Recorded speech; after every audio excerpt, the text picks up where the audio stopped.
Welcome to Dorman Products Climate Control Module Configuration video. Before you begin, this installation is considered easy difficulty by our technicians and should take approximately 5 minutes. Begin the configuration by starting the vehicle and keep the engine running throughout this procedure. Next, press and hold the power and front defrost buttons until the LCD screen displays a configuration number. The default configuration number is 4.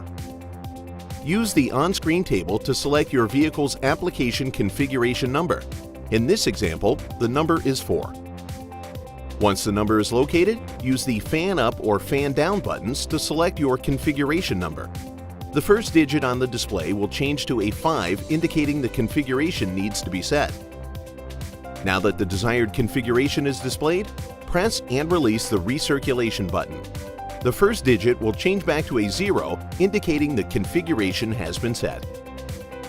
Next, press and release the Auto button to confirm this selection.